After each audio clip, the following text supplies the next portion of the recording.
to go back to my friend here, if we're concerned about who's calling the shots in the White House, we should stand up and do something about it. Because I think we should have concerns about co-president Elon Musk in the White House and others around Donald Trump about Elon Musk. Come on. I mean, first of all, Donald Trump is not letting anybody to take the wind out of his sails, okay? I mean, do you know the guy? Well, he is not going to let Elon Musk come in and make decisions, just like Biden didn't let Kamala Harris do a darn thing in the office. It looks that way. If he's taking calls with foreign leaders...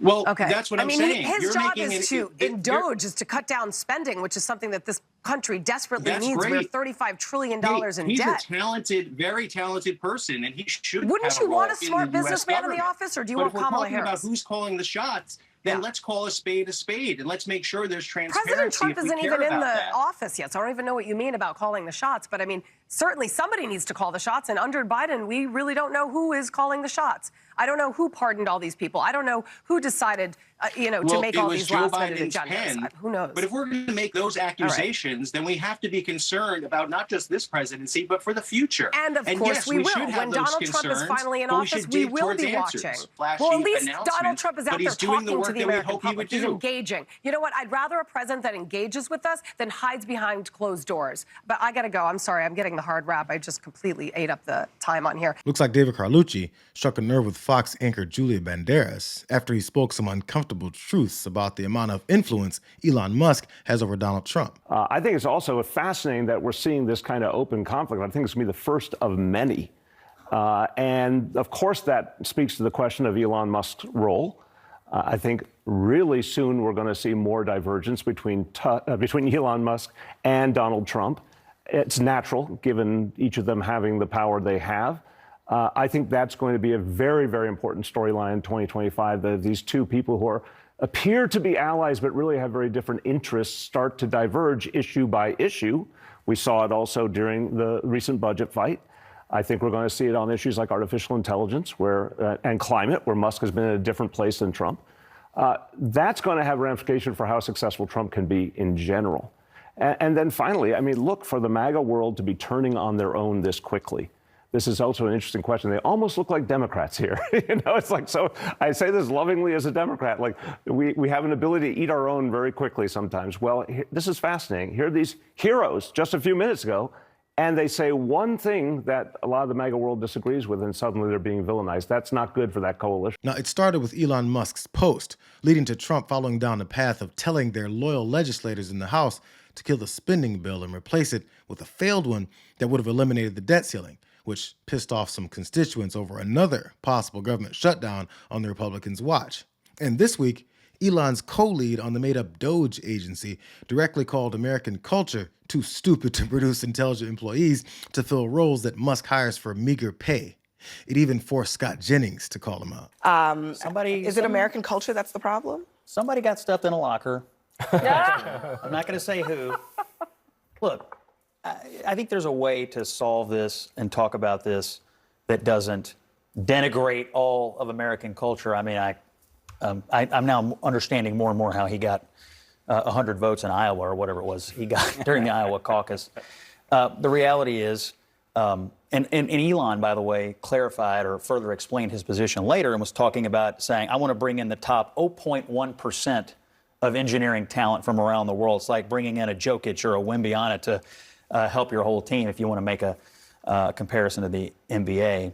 So I think we can bring in the absolute top talent from around the world, and at the same time, not insult the rest of the United States of America and our culture and the way we do things here, and also lift up the American students who have the talent and who have the interest and put them in the right educational opportunities. I think what he did today was to overtalk it. A lot of MAGA people are not happy. A lot of Republicans are not happy. And their pompous attitudes just keep forcing them to step in it. I mean, Elon himself started banning leading MAGA voices on X for calling out his agreements with Vivek about the stupidity of white Americans, even promoting a post that described those offended as the R word, which was revolting to MAGA for the very first time because it was now about them.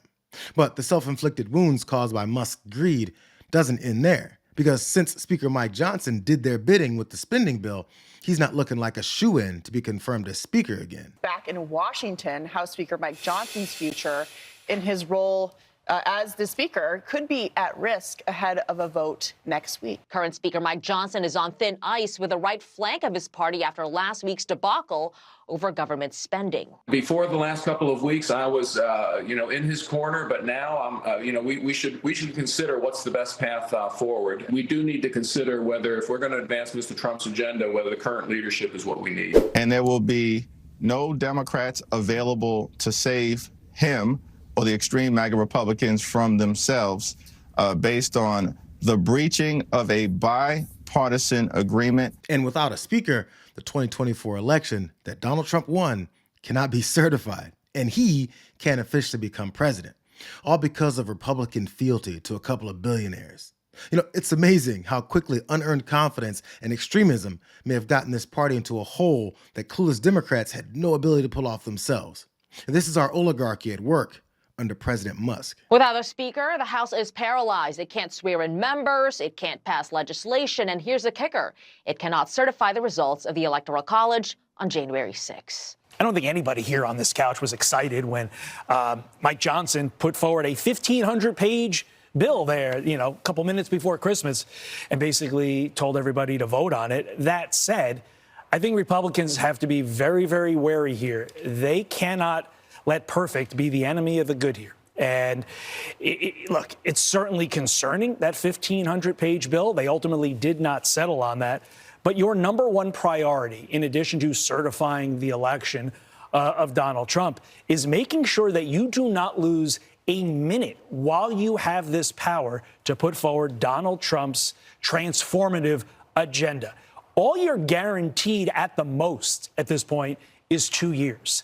You need to take advantage of each minute of those 2 years, because who knows what 2026 will bring. The questions that Republicans and President Donald Trump must be asking is, what is the risk-benefit analysis? Is it worth risking not certifying the election of 2024 on January 6th because House Republicans are infighting about who should be the next speaker? If they're going to do this, they should have someone lined up and ready to go to replace him immediately, because these House Speaker fights can last days, weeks, months. Not going to happen.